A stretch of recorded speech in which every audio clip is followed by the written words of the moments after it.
मध्ये office of प्रॉफिटचा विषय काढला. अरे तुम्ही काय म्हणजे ऑफिस ऑफ प्रॉफिट काय कसं काढू शकता? जी थर्मल पॉवर स्टेशननी कोळसा वापरून जी घाण केलेली आहे, जी घाण थर्मल पॉवर स्टेशननी पैसे देऊन काढावं असं सुप्रीम कोर्टाने ऑर्डर केलेलं आहे.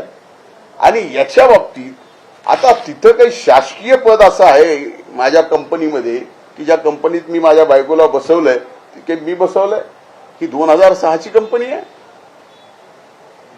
आज तिथं त्या राखेमुळं एक सिमेंट इंडस्ट्री आली आहे, रोजगार आला.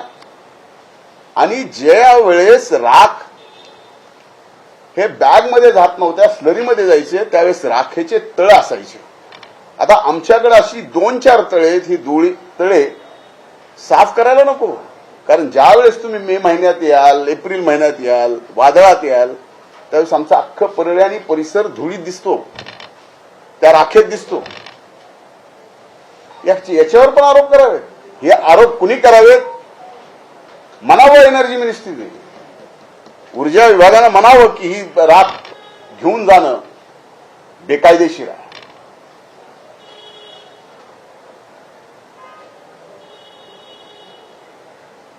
याचा अर्थ आम्ही शांत बसलो असं कुणीही समजू नका की आम्हाला बोलता येत नाही किंवा आमच्याकडे काहीच नाही.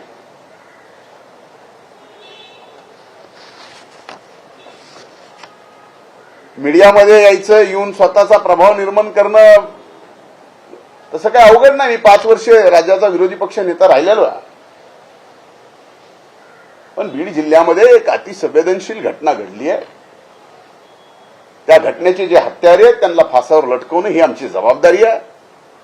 आणि त्या जबाबदारीतून आणखीन वादाला वाद म्हणून कुठलीही गोष्ट नको म्हणून आम्ही गप्प बसतोय. पण एक विषय शांत झाला की दुसरा विषय शांत झाला की तिसरा विषय.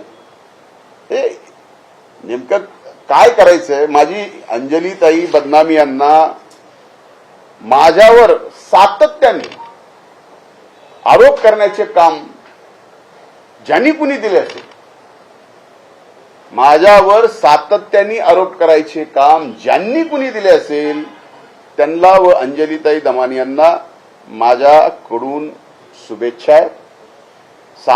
साप म्हणून भोई थोपाटणं, मीडियामधून सनसनाटी निर्माण करणं आणि एखाद्याचा मीडिया ट्रायल करून संबंध राजकीय आणि सामाजिक जीवन संपवणं हे एवढं सोपं नसतं. त्यामुळं मला आजच्या दमानी यांच्या आरोपाच्या बाबतीत एवढंच सांगायचं होतं. धन्यवाद.